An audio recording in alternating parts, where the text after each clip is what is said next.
Last weekend, while I was racing this beautiful machine behind me, I posted part 1 in a 6-part series that I'm calling The New World of Super Duke Setup. It's specifically for the Gen 3 and the Gen 4 Super Dukes, which are essentially the same bike chassis-wise, like they share the same parts.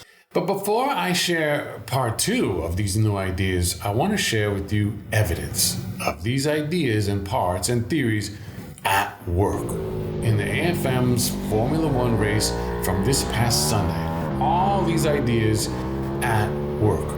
Proof, if you will. Because there's a lot of theories going around in the world these days that are not supported with facts, and these ideas and these theories are.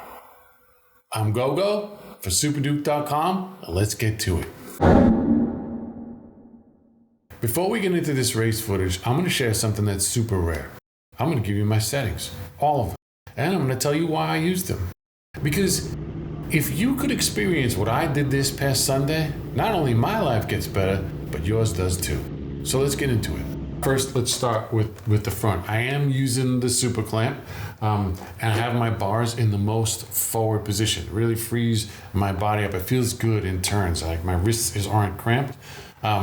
I'm using the +3 insert on Sunday. In this footage, it's a +3. I started the weekend with the +4, and Saturday night I changed to the +3. And interestingly, I timed how long it took me to change the inserts, 29 minutes. I didn't have to take the wheels off, the forks off, nothing. Just undid the pinch bolt underneath, which is a little tricky to get to, but I was able to do it with an Allen, drop the insert out, put the other one in, didn't take the bars off, anything. I just loosened the top triple clamp, lifted this whole assembly, slid the other insert in, lowered it down, retorqued everything, done. 29 minutes. Fantastic. Brakes. I'm using Vestra SRJL something or other. The XX pads. They're fantastic. I use BrakeTech's full floating rotors. Which actually are floating. Like all of our rotors have these little, tabs, and you get the feeling that they're full floating, but they're not. But the BrakeTech ones really are. They jingle like Christmas. I love that feeling. I love that sound.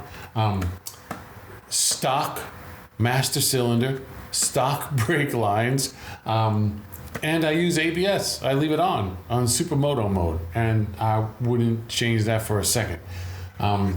You can see I have a thumb brake here, and I'm kind of new to this thumb brake world, and what I learned is the placement of the lever for your thumb is not just critical, hyper critical, because you're in the pits and you feel like, oh, this is a good place, or you're in the shop or whatever, but when you're riding and when you're in a turn and leaned over, you can't be adjusting your grip to find the thumb lever, which I got better and better and better as I kept adjusting it throughout the weekend, and ultimately I did get it to a place where I just had to reach a little bit to use it. Still not ideal, but the benefit is amazing. What I felt is on these bikes, in particular these Super Dukes, when you're leaned over in a turn and you need to trim a little bit, let's say you're going a little bit too deep, or you're through a turn and you want to get to that final apex, and it's like, get me over there. I need to trim a little speed off. When you do it with the throttle, it can be a little choppy. It can be a little on-off choppy. I noticed that about these bikes. So that's not the greatest thing, especially if you're on the edge of traction. You don't want to be all of a sudden decelerating, all of a sudden accelerating, because you can wash the front a little bit. So the brake lever, the thumb brake, and this is really the reason why I wanted it, and it works.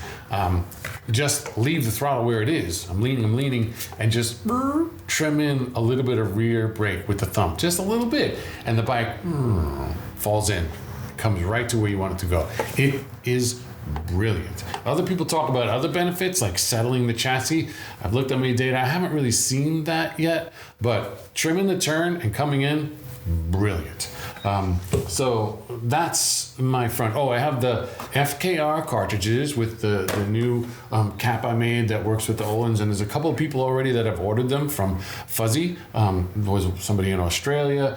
Pretty exciting. So you can now have Öhlins cartridges in WP forks, and that's what I have. I have a 1.0 spring on one side and a 1.1 on the other. So I have 1.05 spring rate, and I'm like 205 pounds.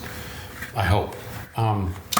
Michelin tires. I use Power Performance slicks. The same, I think I have a 255 in the rear and the same dimension as stock in the front, 120, 70, something like that. And my pressures are cold, 29 in the front, and that's about 34 hot.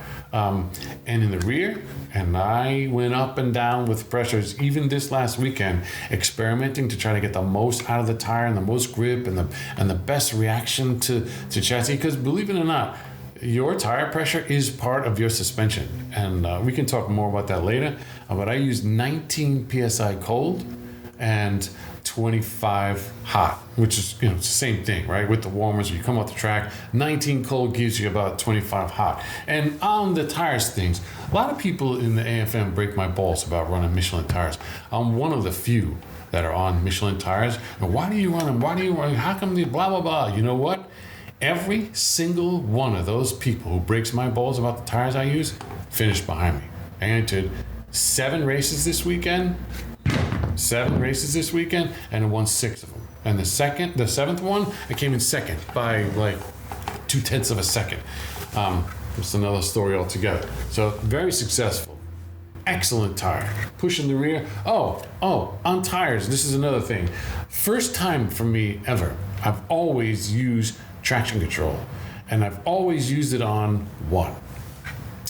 And I used the new gearing for this weekend, and I found, interestingly enough, that the traction control, the computer in this bike, the whatever it is that they use to monitor the front wheel speed versus the rear wheel speed, some bikes learn when you go 20 miles an hour in the pits, what speeds the wheels are. Like if you put a different size tire on, or if you change your gearing, all of these parameters get changed.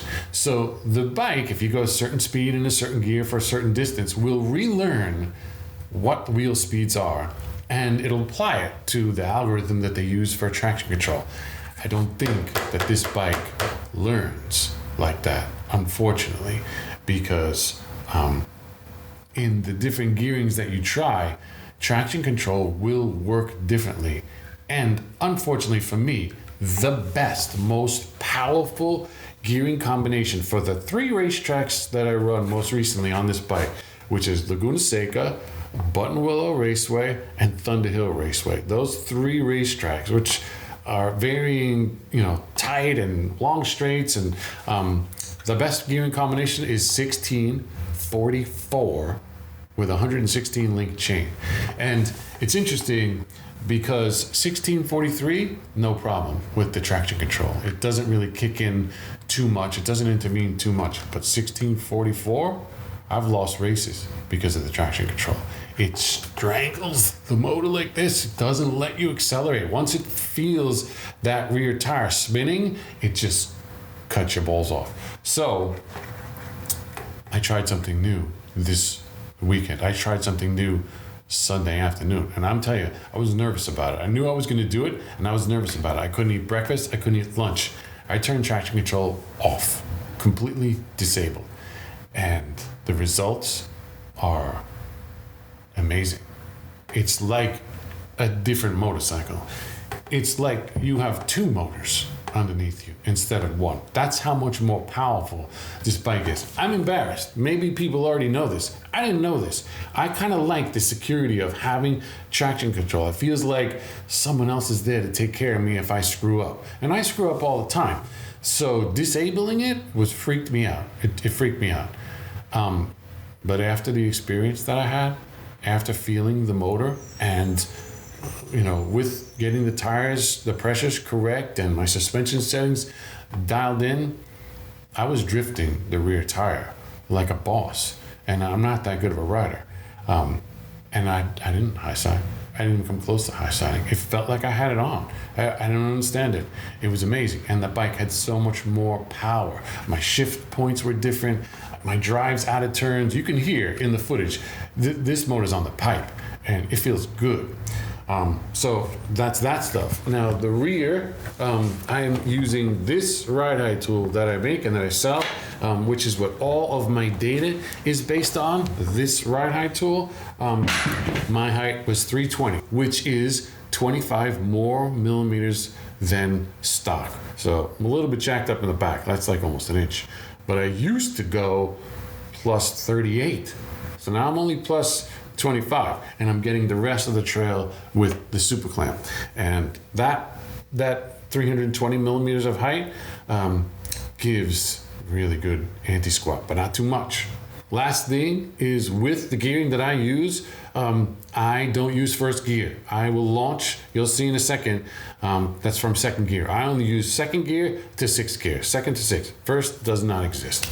So there you go. I hope you enjoy the race, and I hope that these settings, sharing the settings, help you, and getting to see all this stuff in action. I hope that supports these new ideas that I've been sharing with you and helps you understand that it's real.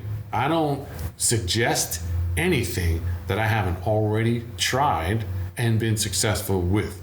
And here is a glimpse at success.